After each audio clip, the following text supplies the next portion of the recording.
Good morning class 11th students. बेटा last lecture में हम लोगों ने अपना chapter number first meaning and objective of accounting complete करा था। इस लेक्चर में हम लोग चैप्टर नंबर सेकंड के बारे में पढ़ेंगे।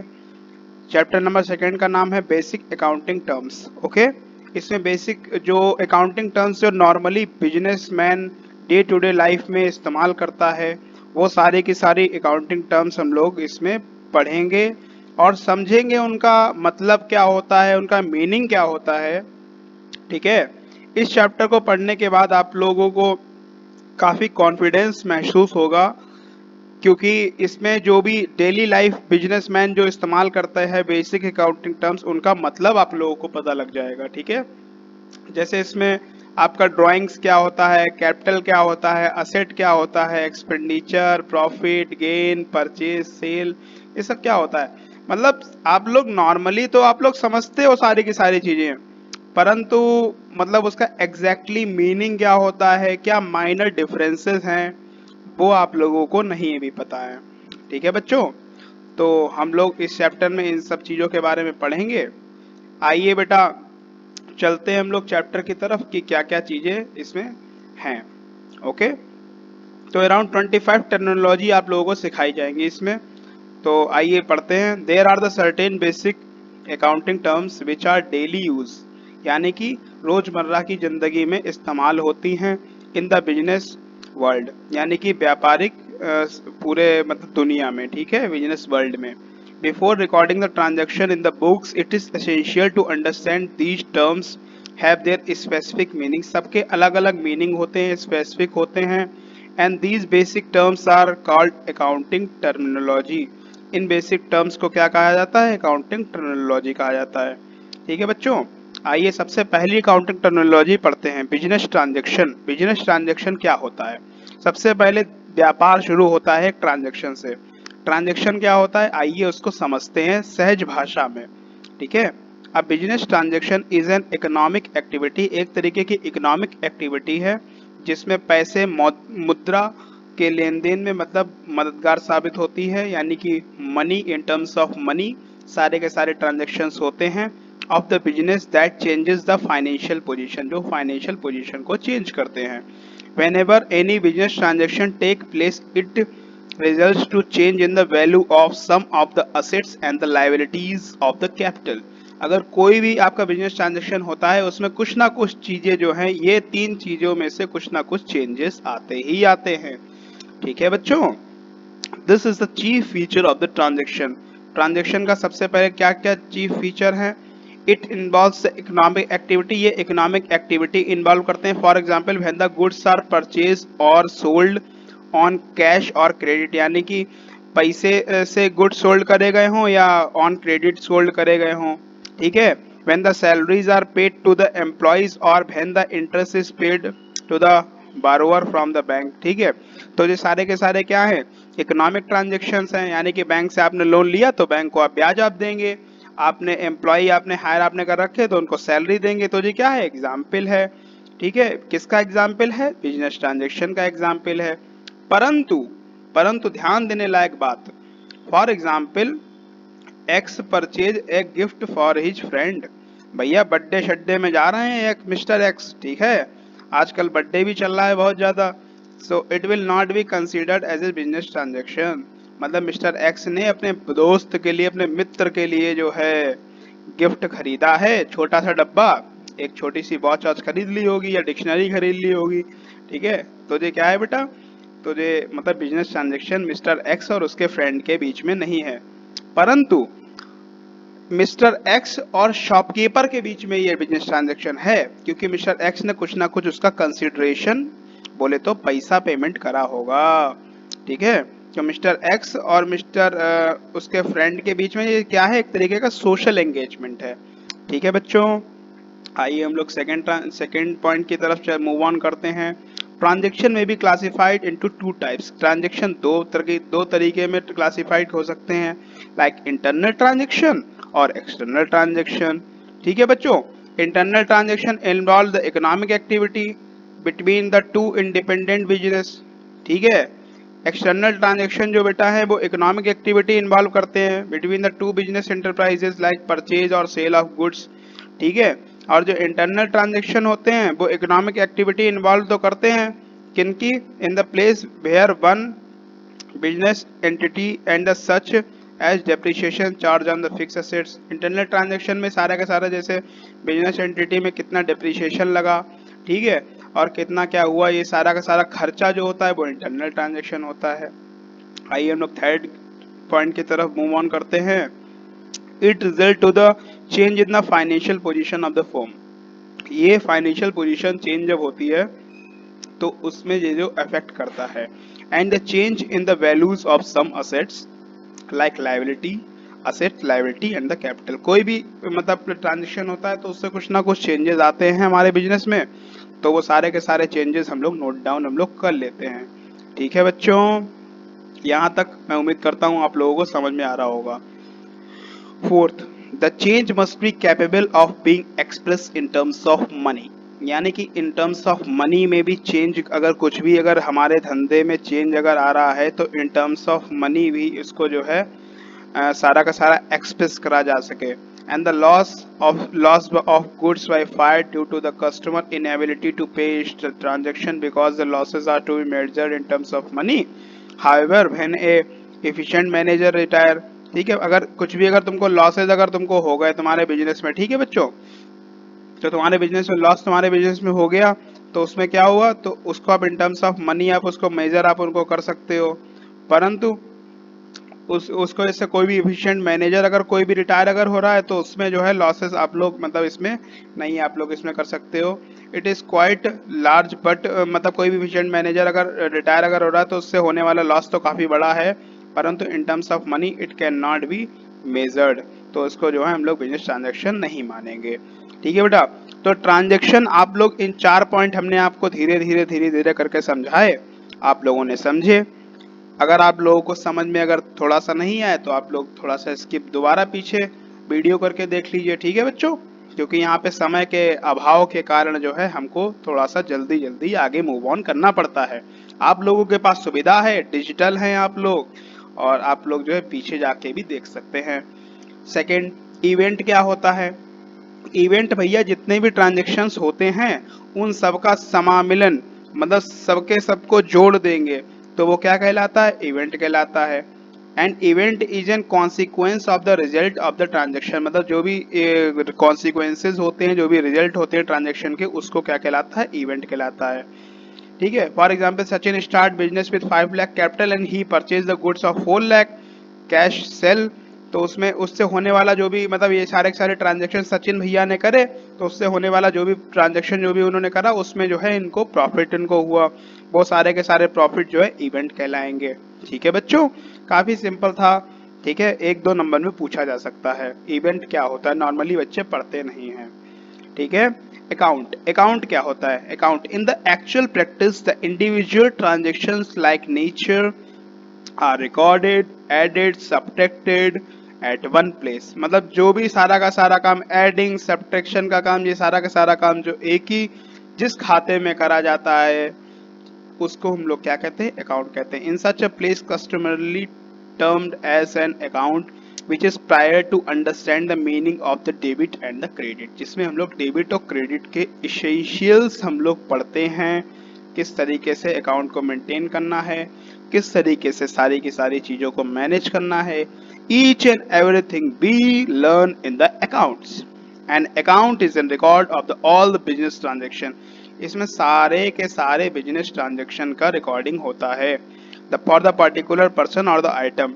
इन the account we keep the separate record of each individual assets, liability, income, expense, इसका सारा लेखा जोखा रखा जाता है। फॉर एग्जाम्पल मिस्टर घनश्याम का अकाउंट हम लोग बना रहे हैं, राम का अकाउंट है, ठीक है, मशीनरी अकाउंट है, सैलरी अकाउंट है, rent, likewise wages, ages, ये सारे क्या है बेटा? अकाउंट हैं। ठीक है, इन सबको जो है हम लोग बनाते हैं। ठीक है, अकाउंट क्या कहा गया है? According to the Carter an account is a ledger of the account, ledger record in a summarise form, इसका समराइज फॉर्म में लेजर रिकॉर्ड होता है।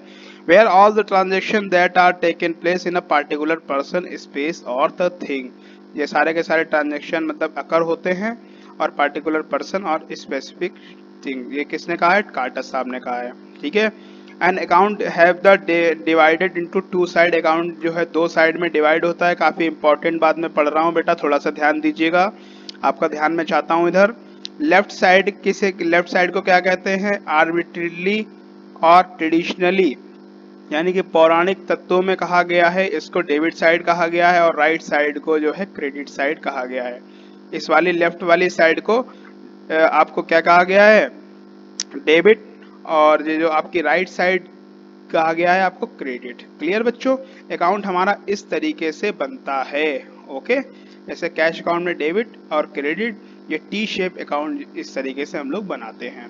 क्लियर बच्चों? In the above account resembled the English capital letter called T. T के shape में, ये देखिए इधर, ये देखिए टी, इस तरीके से अकाउंट ये देखो बना हुआ है। ठीक है, ये इधर भी कॉलम एक बन गया, तो ये क्या टी शेप अकाउंट कहलाता है। ठीक है बच्चों, ये आप लोगों को एक मार्क्स में पूछा जा सकता है। It is often called as T shape account, इसको टी शेप अकाउंट भी कहा गया होगा।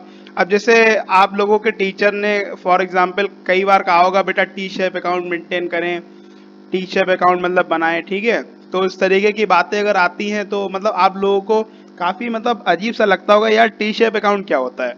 तो टी शेप अकाउंट यही होता है कि मतलब इसका अकाउंट का शेप जो है टी की तरह है। ठीक है बच्चों, आइए हम लोग कैपिटल की तरफ मूव ऑन करते हैं। It refers to the amount invested by the proprietor business enterprise, यानी कि बिजनेस एंटरप्राइज के द्वारा जो भी कैपिटल हमारी इन्वेस्ट जो भी करी जाती है, उसको हम लोग जो भी पूंजी जो भी लगाई जाती है, कैपिटल को हिंदी में हम लोग क्या कहते हैं बेटा? पूंजी कहते हैं, जमा पूंजी।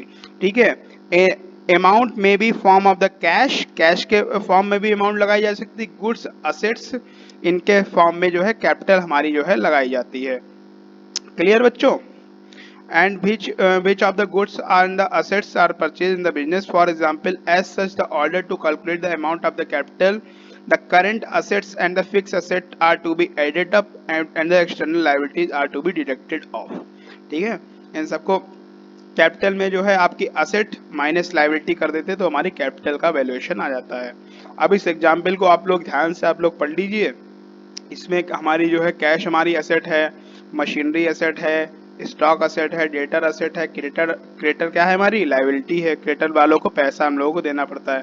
तो इन सबको दिया जोड़, क्रेडिटर कर दिया माइनस, तो 1,80,000 रुपए जो है 1,80,000 आपकी कैपिटल आपकी आ गई। ठीक है, कैपिटल को हम लोग जो है ओनर्स इक्विटी भी कहते हैं और नेट वर्थ और द नेट असेट्स भी कहते हैं। क्लियर? एक नंबर का क्वेश्चन यहाँ से बनता है। ठीक है, ड्राइंग। यस बच्चों, अब हम लोग चलते हैं अपने फिफ्थ पॉइंट की तरफ, ड्राइंग की तरफ। ड्राइंग क्या होता है? एनी कैश और the value of the goods, बहुत ही ध्यान देने लायक बातें, यानी कि कोई भी कैश या वैल्यू ऑफ द गुड्स जो हम लोग विड्रॉ करते हैं फॉर द ओनर्स और द पर्सनल यूज, यानी कि जो हम अपने पर्सनल यूज के लिए या प्राइवेट पेमेंट करने के लिए जो इस्तेमाल जो हम करते हैं, उसको हम क्या कहते हैं? ड्राइंग कहते हैं। ठीक है बच्चों, उसको हम लोग क्या कहते हैं? ड्राइंग कहते हैं। फॉर एग्जाम्पल, जैसे आपका ब्रेड मैन्युफैक्चरिंग का बिजनेस है, तो आपने कुछ पैकेट्स ऑफ द ब्रेड आपने जो है अपने लिए आपने मंगा लिए, तो वो क्या है? आपका ड्राइंग आपका हो जाएगा। ठीक है बच्चों, तो ड्राइंग आप लोगों को मैं उम्मीद करता हूँ समझ में आ गया होगा। लाइबिलिटी, लाइबिलिटी क्या होता है? It refer to the amount for which the outsider excepting the amount to the proprietor in oats fine and the mailer ने क्या कहा है? Liability are the debts and the amount of the own to the creditor and these are expressed as liability। किस तरीके से हम लोग निकालते हैं? liability is equal to asset minus capital। Clear बच्चों? लाइबिलिटी क्या होता है? जिन लोगों को हम लोग को बाहरी लोगों को हम लोगों को पेमेंट करना होता है, वो हमारी लाइबिलिटी कहलाती है। जैसे फॉर एग्जांपल आपने बैंक से लोन आपने ले रखा है, तो वो क्या है? आपकी लाइबिलिटी है। Clear? Liability are divided into the two part, दो पार्ट में डिवाइडेड है। पहली इंटरनल लाइबिलिटी, दूसरी एक्सटर्नल लाइबिलिटी। इंटरनल लाइबिलिटी क्या होता है? All the amount which of the business entity has to pay और द प्रोप्राइटर और the internal liability is such as capital accumulated profit, मतलब जो भी कैपिटल है एक्यूमुलेटेड प्रॉफिट जो भी आंतरिक लोगों को देने होते हैं, वो सारे के सारे इंटरनल लाइबिलिटी के अंदर जो है आते हैं। ठीक है। एक्सटर्नल लाइबिलिटी क्या होता है? External liability are the amount which the business entity has to pay to the outsider, इनको आउटसाइडर को बाहरी व्यक्तियों को पेमेंट करना होता है, वो सारे के सारे क्या कहलाते हैं, external liability such as creditor. Creditor हमने जिनको पैसा देना होता है। बैंक ओवरड्राफ्ट, जैसे बैंक से आपने कुछ ज्यादा अमाउंट आपने निकाल लिया, लोन, ठीक है, तो ये क्या हो गए आपके एक्सटर्नल लायबिलिटी हो गए। लायबिलिटी में भी further classified into two parts under, तो फर्दर पार्ट्स कौन सा है, non current liability. Non current liability क्या होता है, these are refer to the liability which fall due to the payment of the relatively long period. जिन लोगों से हम लोगों को लॉन्ग पीरियड लॉन्ग टर्म्स में जिन लोगों से हमने लोन हमने ले रखा होता है, वो सारे के सारे क्या कहलाते हैं, नॉन करेंट लायबिलिटी कहलाते हैं। ठीक है, नॉन करेंट लायबिलिटी के कुछ एग्जाम्पल, होम लोन, ठीक है, एजुकेशनल लोन, जिनका हम लोग पेमेंट जो है 12 महीने के बाद जिनका हम पेमेंट करते हैं, वो सारे के सारे नॉन करेंट लायबिलिटी में आ जाते हैं।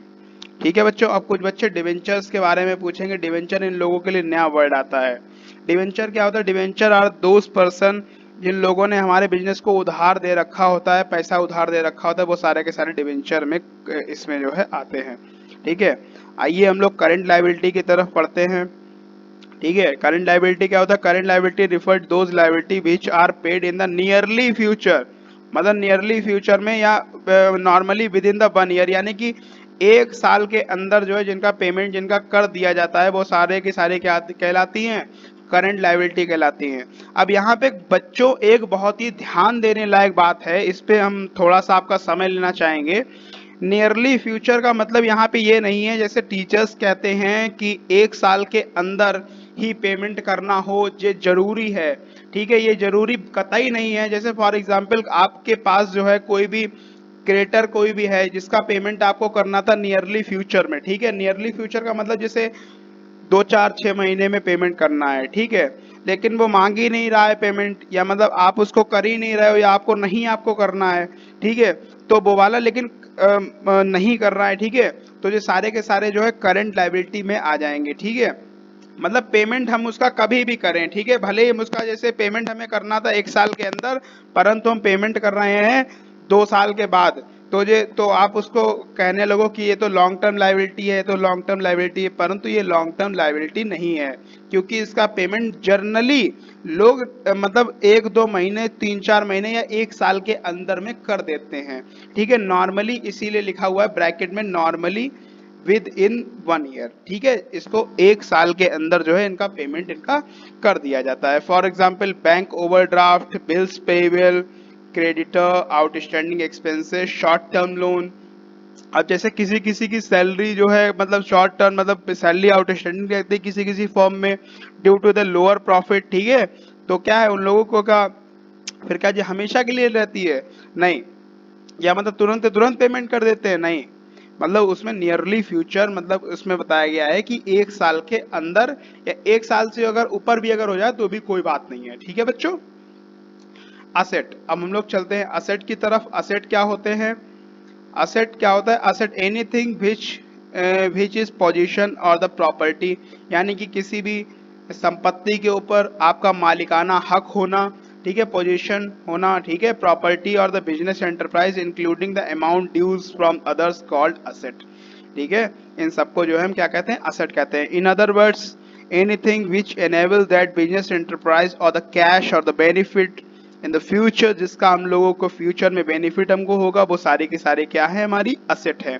आपके हाथ में जिस फोन से आप लोग देख रहे हैं वो भी क्या है, आपकी असेट है।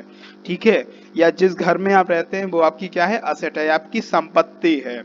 ठीक है बच्चों, बैंक बैलेंसेस, बैंक में जो भी बैलेंस होता है, stock, furniture, machinery, land and building, bills receivable, money owing from debtor, ये सारे के सारे क्या है, कुछ असेट के एग्जाम्पल हैं। ठीक है बच्चों, according to the above definition, यानी कि यहाँ पे डेफिनेशन दे रखी है, asset are the valuable resources और the owners, valuable resources owned by the business, यानी कि बिजनेस के द्वारा जो है इनका पोजीशन इनमें होता है, which is acquired at a measurable money cost, ये एक्वायर मतलब लिए जाते हैं as a measurable money cost, इसको जो हम लोग जो है असेट कहते हैं। असेट की कैरेक्टरिस्टिक्स क्या क्या होती हैं, असेट की कुछ ना कुछ वैल्यू होती है। ठीक है, असेट जो है बिजनेस के द्वारा ओन्ड करे गए होते हैं, यानी कि बिजनेस का इस पे मालिकाना हक होता है। Are acquired at measurable money cost, इनको जो है मेजरेबल मनी कॉस्ट पे जो है एक्वायर्ड इनको करा जाता है। असेट में be further classified into the two category. Asset जो है फर्दर दो कैटेगरी में क्लासिफाई करे जाते हैं, नॉन करंट असेट्स और करंट असेट्स। ठीक है बच्चों, नॉन करंट असेट्स कौन कौन से असेट होते हैं? Non current assets are those assets which are held for continue use for the business purposes for the production of goods and services and not mean for sale. काफी important line लिखी हुई है। वो asset जो मतलब हम लोग business में प्रोसेस तो करते हैं लेकिन उनका हम नॉट मीन फॉर सेल के लिए करते हैं, तो सारी की सारी असेट जो है इसमें आती हैं। ठीक है, for example non current assets are the long term investment and the fix assets, land and building, plant and machinery, computer, motor, vehicle, furniture etcetera. तो ये सारे के सारे क्या हैं? फिक्स असेट्स हैं। और फिक्स असेट भी फर्दर दो प्रकार में क्लासिफाइड है, tangible assets and intangible asset. Tangible assets वो असेट्स होती हैं, ठीक है, for example land and building, plant and machinery, motor vehicle. ठीक है, तो ये क्या है? टेंजिबल असेट्स हैं। इनको हम क्या कर सकते हैं? टच कर सकते हैं, देख सकते हैं, फील कर सकते हैं। तो ये क्या है? हमारी tangible asset which can be seen and touch. ठीक है, काफी इंपॉर्टेंट लाइन है, काफी इंपॉर्टेंट वर्ड। ठीक है, इनको आप अगर मेंशन अगर आप करेंगे तो आपके काफी अच्छे मार्क्स आने की प्रायिकता है। ठीक है, intangible assets are those assets which cannot have a physical existence। इनका जो है फिजिकल में एग्जिस्टेंस नहीं होता है इनका, मतलब क्योंकि इनको हम लोग देख नहीं सकते हैं, छू नहीं सकते हैं। ठीक है, which cannot be seen और felt, इनको हम लोग महसूस भी नहीं कर सकते हैं। ठीक है, फॉर एग्जाम्पल गुडविल, ठीक है, ख्याति बिजनेस की, patent, trademark, copyright, computer software. अच्छा भैया, कंप्यूटर में आपके मोबाइल में सॉफ्टवेयर होता है, वो क्या आप उसको देख सकते हो? नहीं देख सकते हो। तो ये क्या है? ये कुछ एग्जाम्पल जो है आपके इंटेंजिबल असेट के एग्जाम्पल है। Second, current assets. अब नॉन करंट असेट्स आप लोगों ने समझ ली। नॉन करंट में कितने पार्ट? दो पार्ट, टेंजिबल, इंटेंजिबल। ठीक है, अब इसमें करंट असेट्स की तरफ आइए, हम लोग मूव ऑन करते हैं। Current assets are those assets which can be mean for the sale and which can be manage but want to convert into the 1 year. यानी कि जिनको हम लोग जो है कैश में कन्वर्ट कर सकते हैं 1 साल में, वो सारी की सारी करंट असेट्स होती है। फॉर एग्जाम्पल डेटर जिनसे हमें पैसा, जिनसे हमें लेना होता है, क्रेडिटर जिनको हमें पैसा देना होता है at a reasonable short period, the stock is continuously sold and the bills receivable converted into the current assets। तो सारे के सारे एग्जाम्पल जो है करंट असेट्स के हमारे हैं बेटा। ओके, तो करंट असेट्स आप लोगों ने समझ ली। ठीक है, तो आइए हम लोग मूव ऑन करते हैं नेक्स्ट आगे। The according to the Institute of Chartered Public Accountant USA, the current assets include that the cash and the other assets. ये सारे के सारे अदर असेट्स को भी इंक्लूड करते हैं। Although the prepaid expenses never be realized in the cash, prepaid expenses को cash में कभी भी रियलाइज कभी भी नहीं होता है, लेकिन जो है ये सारे के सारे करंट असेट्स में मतलब माने जाते हैं। क्यों? क्योंकि इनका फायदा हमको फ्यूचर में देना होता है, फायदा हमको मिलता है without any further payment. For example आपने टाटा स्काई का रिचार्ज करा लिया 3 महीने का, तो ये क्या है? आपकी करंट असेट्स आपकी है। ठीक है, debtor it means the stock converted, debtor means that the stock has been converted into the debtor. Debtor क्या है? स्टॉक कन्वर्ट हो जाता है डेटर में। And again if the bills receivable and from the X and that means that the debtor are converted into the bills receivable and same bills receivable will be converted into the cash. यानी कि ultimately जो है stock convert हुआ debtor में, debtor convert हुआ bills receivable में, bills receivable convert हुआ जो है आपका आखिरकार जो है कैश में कन्वर्ट हो गया। तो ये क्या दिखाता है कि फाइनली करंट एसेट जो है कैश में ही कन्वर्ट हो जाती हैं। Current assets are usually shown in the balance sheet in the liquidity order, यानी कि जो जितनी जल्दी कन्वर्ट हो सकता है उसके हिसाब से जो है इसमें बैलेंस शीट में दिखाई जाती हैं।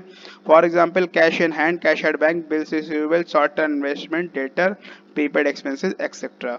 ठीक है, और ये जो है और हमारी असेट्स होती हैं फिक्टिशियस और द नॉमिनल असेट्स, वो वाली असेट्स जिनको जो है हम लोग इसमें बिजनेस में दिखाते हैं पर right of at the gradually हम लोग जो है राइट ऑफ हम लोग करते रहते हैं। फॉर एग्जांपल एडवर्टाइजमेंट आपने करा दिया, पूरे शहर में होर्डिंग बड़े बड़े लगवा दिए, वो आने वाले कई सालों तक चलेंगे, तो वो क्या है? आपकी फिक्टिशियस असेट्स हैं जो समय के साथ साथ जो है खत्म होती रहती हैं। ठीक है, और ये जो है इनको हम लोग पीएल में जो है धीरे धीरे gradually over a period of time हम लोग इनको जो है असेट साइड में उसमें मतलब घटाते रहते हैं, प्रॉफिट एंड लॉस अकाउंट में जितना हमारा घाटा हमारा होता रहता है।